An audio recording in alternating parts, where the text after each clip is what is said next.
students, standard 9, subject social science, and it's a revision session number 2. If you remember that in revision session 1 we have completed chapter number 17 and 18. So in today's session we will complete these two chapters, chapter number 13 and chapter number 14, because they are similar to each other. So look at that, chapter number 13, India, location, geological structure and physiography first. Now, as you all know that India is having the largest democracy in the world.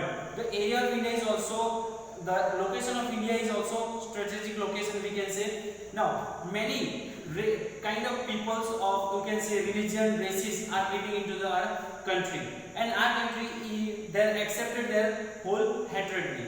It means that we can say that there isn't any discriminations regarding any religion or caste or something else.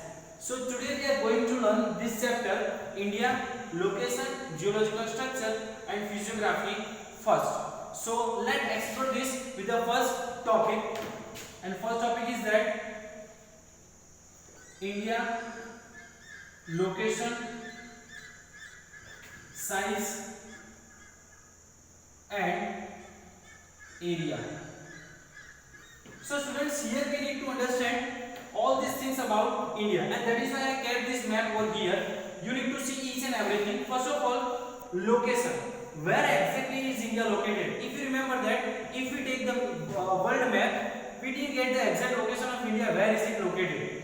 We know that India is located in the northern hemisphere or eastern hemisphere. We know about that. But exact location of India is what? We are not knowing about that. So today in today's video we will see with the help of this map what is exact location of India. Now you come forward that you just see that India, it's a total area of India.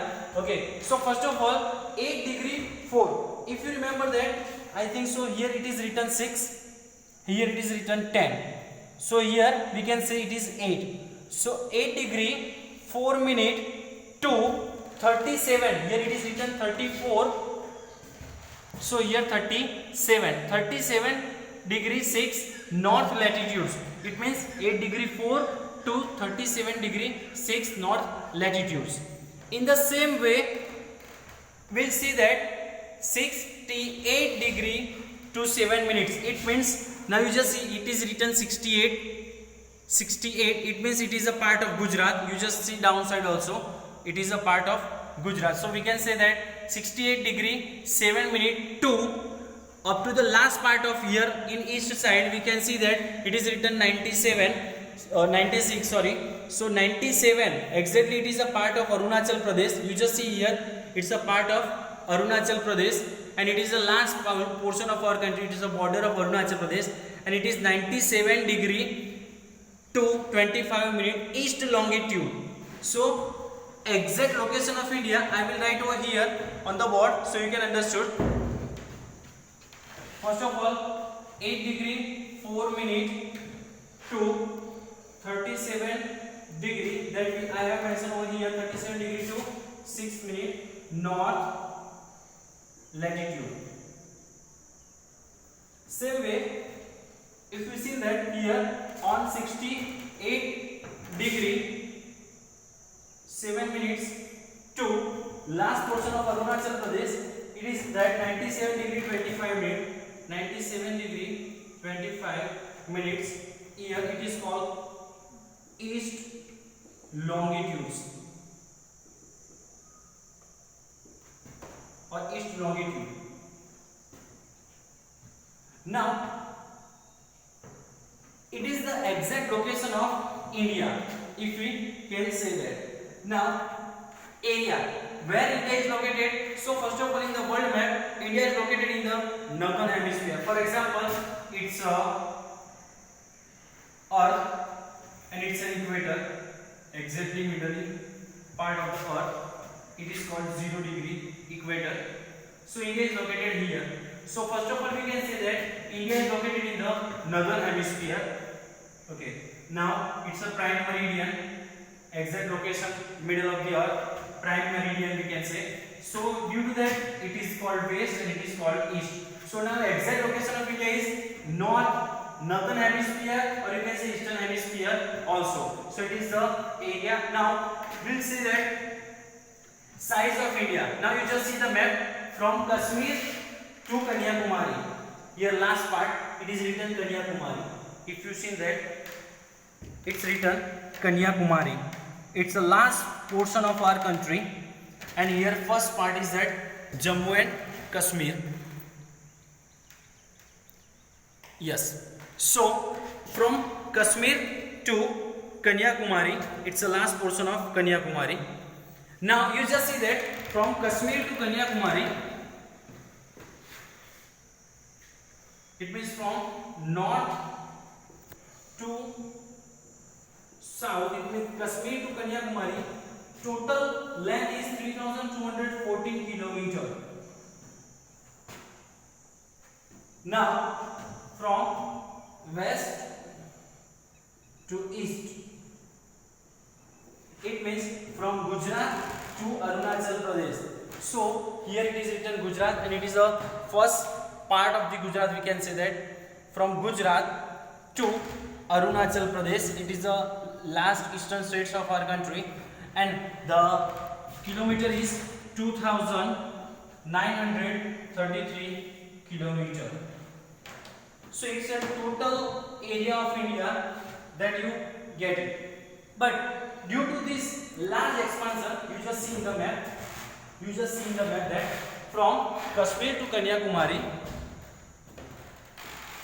now Kashmir to Kanyakumari and Gujarat to Arunachal Pradesh, due to this large expansion, there is a, you can say, a difference of nearly 2 hours between these two places. It means whenever the sun rises in Arunachal Pradesh, so at that time still night time in Gujarat. So what we can do? So at that time we can say that there is a large difference between two states, and there is a difference of 2 hours between these two states. So that is why we have decided one standard Indian Standard Time, or you can say IST, Indian Standard Time, and that time is calculated that from this line. If you remember, you just see that this line, it is called Indian Standard Time, which is passed from the 5 states of India. Exactly, you just see here it is written 80. Exactly, the Indian Standard Time is calculated is 82.30 minutes. 82 degree to 30 minutes. So this time is calculated throughout the country. It means whatever the time is here, so that should be exactly calculated to the each and every part.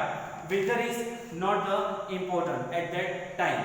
Understood? Now we can say area. Now location we get, size we get, now area. Now India has a large area, but in terms of area, India is the 7th largest country in the world. It means 6 countries are larger than India. So which are that 6 countries? So here I will write here Russia, Canada, China, USA, Brazil, and number 6. You just see Russia, Canada, China, USA, Brazil, and Australia. These are the 6 countries which is larger than India. Now you just see that of Indian map. Here we can find that Arabian Sea, and here this side is Bay of Bengal. So Arabian Sea on to the west side of India, and Bay of Bengal to the east side of India. Apart from this, Indian Ocean onto the, it is written Indian Ocean. So Indian Ocean is to the south side of India. Exactly. Now our next topic is strategic location of India. Why India has strategic location? You just see over here from that. Now you just see that from India we can go to the many countries, because we will be having from Gujarat to West Bengal a huge, you can say, a coastline, and through that it is called a strategic location. For example, from India we can go to the Canada, USA, Africa, Australia, many countries we can go through the waterways, and that is why it is called the important waterway of India, and that is why India has the strategic location. Now, but the most important thing is that Suez Canal is opened in 1869. In 1869, the Suez Canal was opened, and due to that, between India and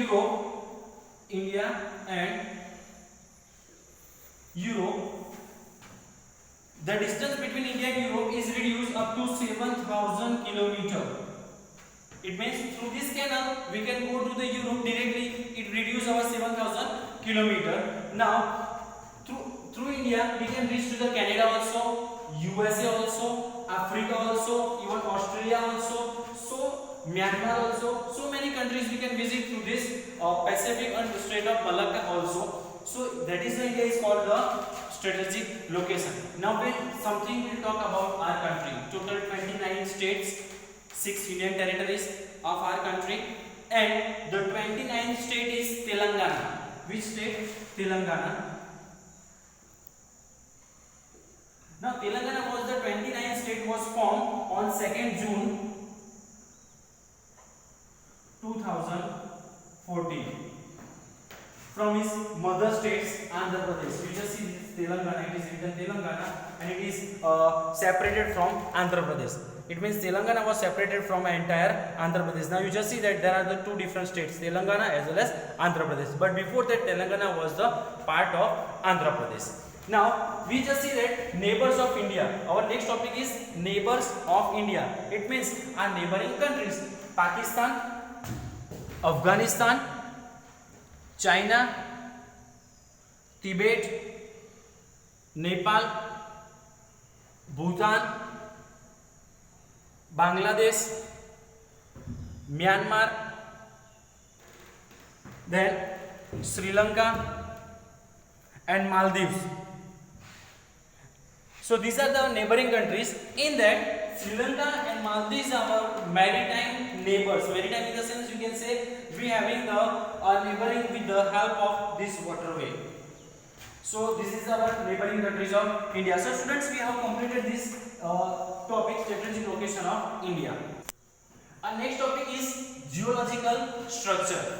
Now students, the fact about you can say our earth is too much interesting, because in the crust of the earth, if you know about the crust of the earth, we get excited to know about that, because what happened, for example, it's the surface of the earth, and the downside of it, it is the beneath of the earth, you can say crust of the earth.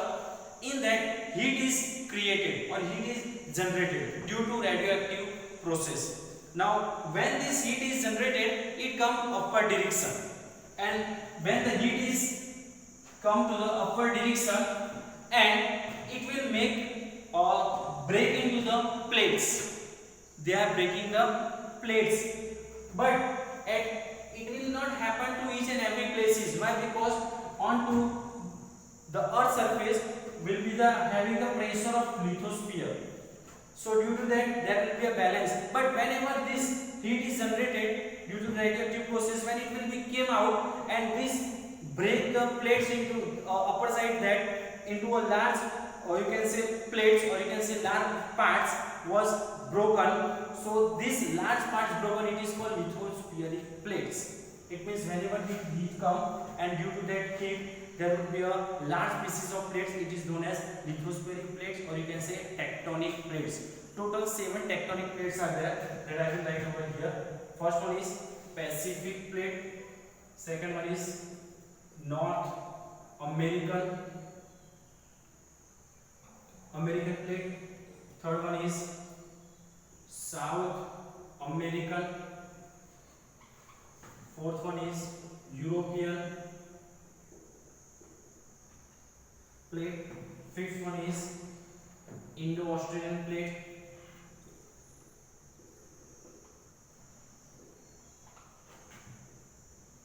Pacific, North American, South American, European, Indo-Australian plate, Antarctic plate,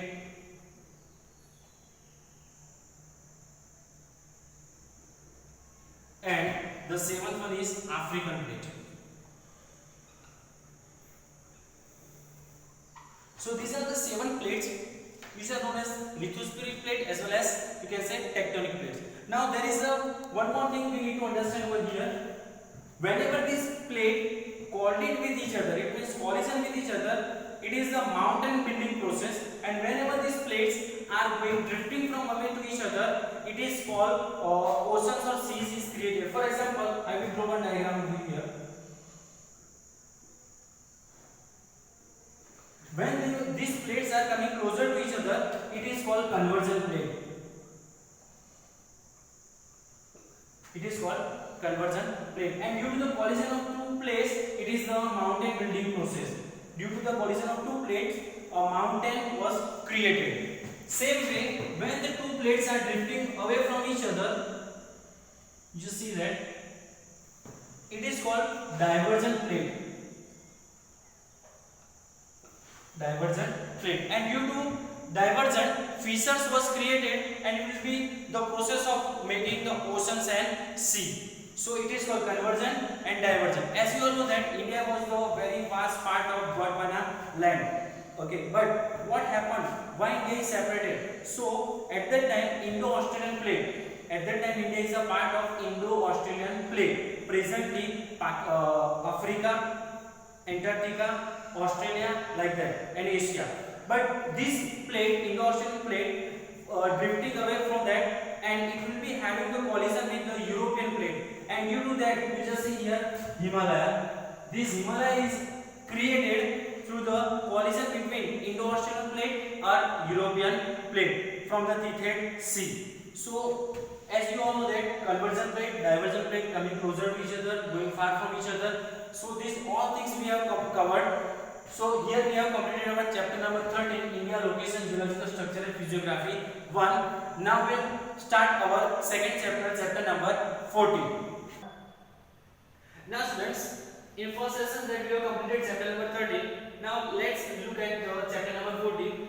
The title is similar, that is chapter number 13 is first part, and now it is a second part, India, Location, Geological Structure and Physiography. So on the basis of physiography of India is divided into 5 categories, and they are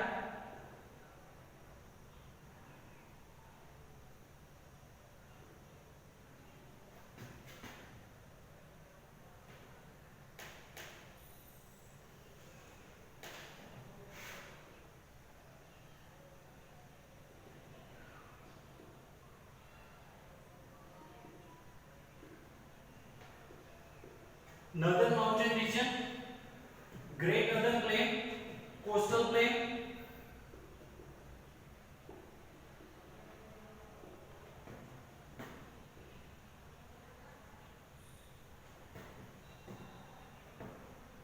Peninsular Plateau,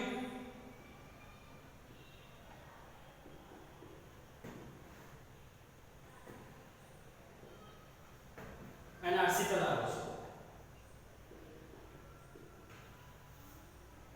Now students, we take each in a detail, or you can say broad. First one, Northern Mountainous Region. It means we can say that this part is called Northern Mountainous Regions. So major part of Northern Mountainous Regions we find that lofty mountains and high hills will be located over there. So first of all, Northern Mountain Regions is divided into two parts.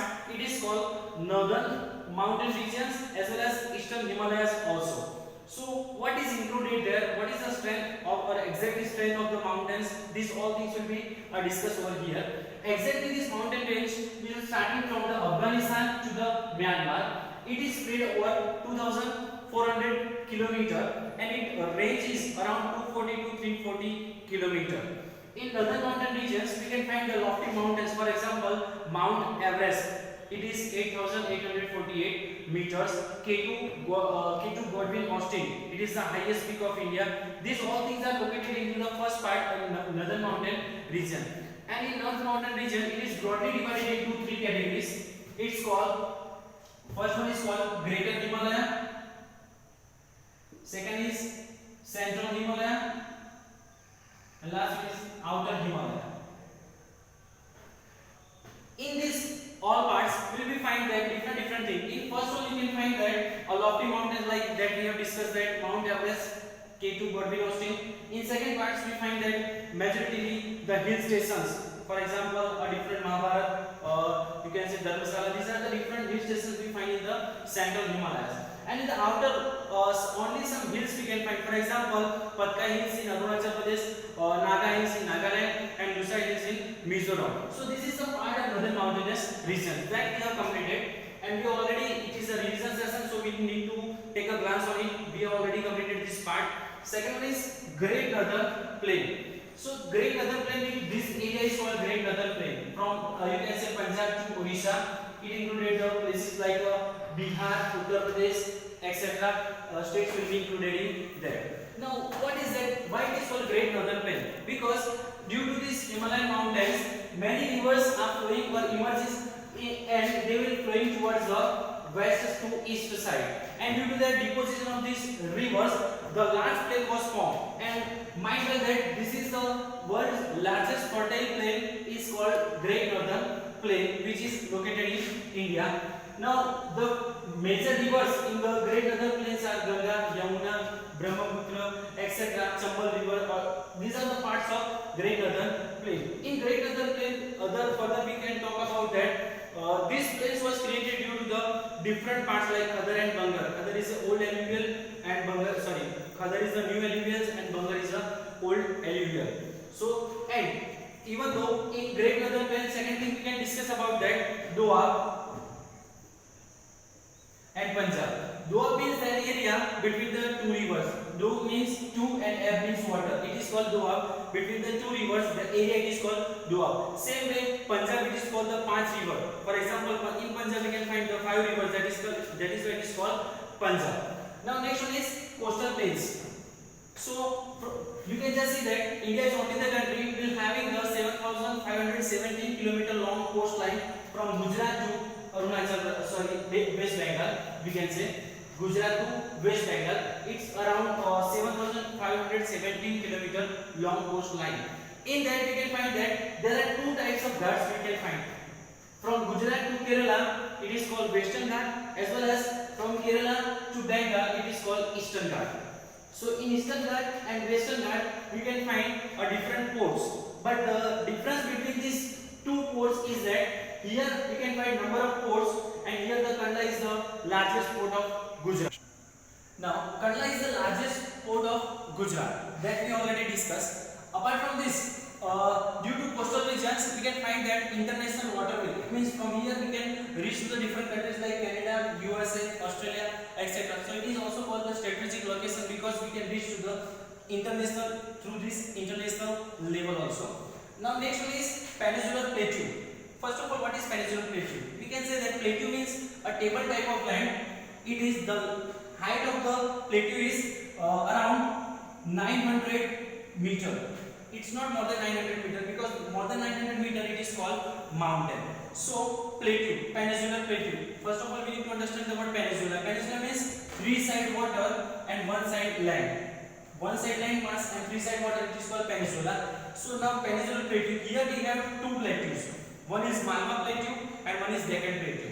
First of all, we just see that a Deccan Plateau and Malwa Plateau. Malwa Plateau is located upper side. On that, we can find that one place is there, Aravalli Range. Here we can find the Malwa Plateau. In that, Guru Shikhar or Mount Abu and Guru Shikhar. Guru Shikhar is the highest peak in the Malwa Plateau. After the Malwa Plateau is completed, then downside we can find the Deccan Plateau. And Deccan Plateau has the different names. For example, in Tamil Nadu, Karnataka, Sahyadri. So these are the local names which are known as in the particular area.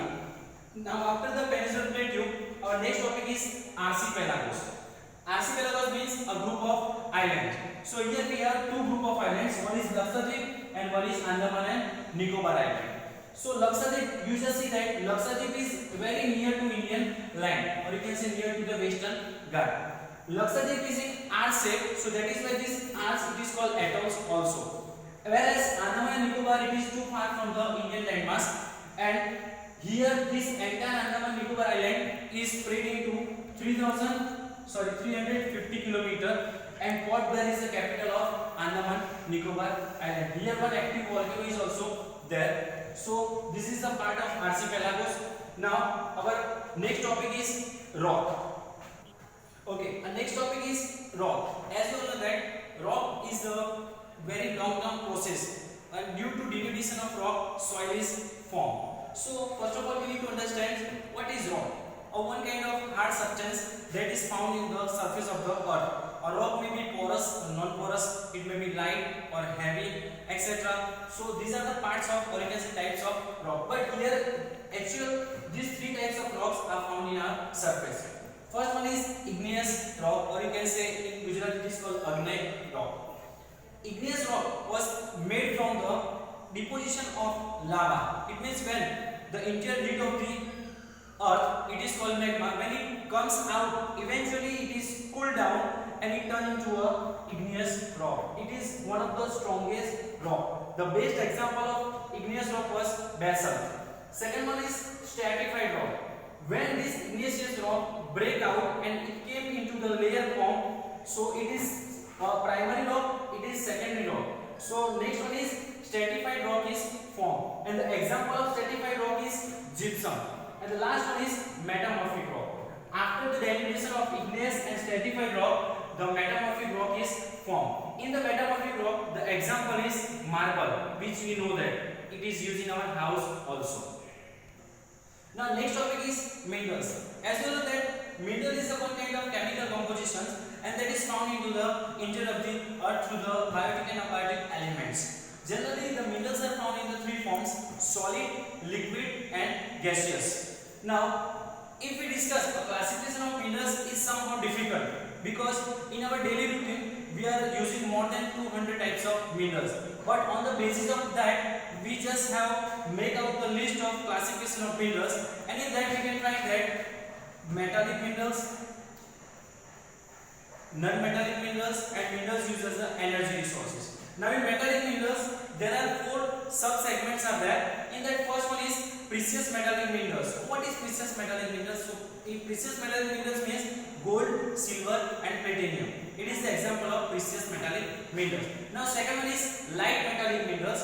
In the light metallic minerals, we can take the example of bauxite. It is too light, that is why. Third one is minerals used in a general use. For example, iron.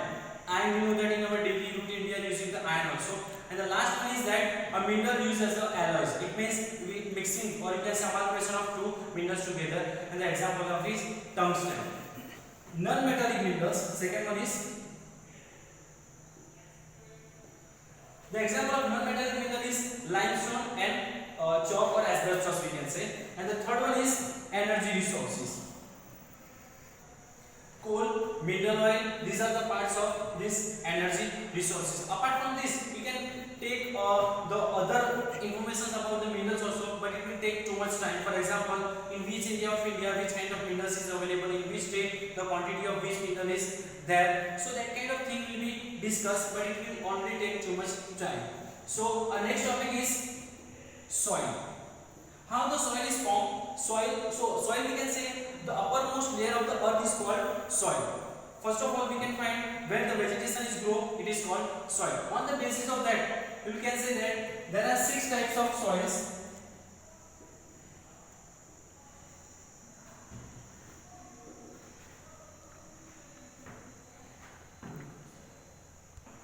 Now next one is types of soil. Actually 6 types of soils that we need to discuss. First one is alluvial soil. Dear students, you need to understand that what is the characteristics of soil and which are the area where we find this particular soil. So first of all, alluvial soil. The alluvial soil is formed due to the depositions of water flow, or you can say river flow. Alluvial soil generally get found into the northern plain. It means near the area of Punjab, Bihar, Uttar Pradesh, etc. Now next one is black soil. Generally black soil is found in 3 states: Gujarat, Maharashtra, and Madhya Pradesh. What is the characteristics of black soil? So black soil can hold the moisture for prolonged time. It means longer period of time. Black soil is also known as ragur soil, and here the cotton is cultivable so smoothly, so it is also called black cotton soil. Next one is red soil. Now red soil is generally found in the area of Tamil Nadu and some portion of this eastern side. So, and red soil is red in color, and it hold the I think so 15 to 19% of land area of India. Apart from this, laterite soil. First of all, the word laterite. Laterite means the laterite words come from the Latin word later. Later means brick. So this soil is also red in color, and this soil is not too much fertile. Here, ragi can be cultivated. Ragi is one kind of type of crop. Now, mountain soil. Mountain soil generally is found on the altitude height of the 2,700 meter to 3,000 meter. In mountain soil, generally these soils are found in area of Jammu and Kashmir. Entire area of Jammu and Kashmir is filled with the mountain soil. And the last one is desert soil. This soil is found in the area of arid or semi-arid regions. It means Gujarat and Rajasthan. These soils are found. This soil is also not too much fertile, but with the help of irrigation facility, jowar can be cultivated here. So students, we have completed chapter number 13 and 14 in this revision session, and last revision session we have completed chapter number 17 and 18. So total 4 chapters will be there in your test. So please be prepared well. Each and every worksheet you need to just glance on it. Even though watch the video carefully, you will get question bank also in the form hard copy. So read the questions also, and best of luck for your exam. Thank you.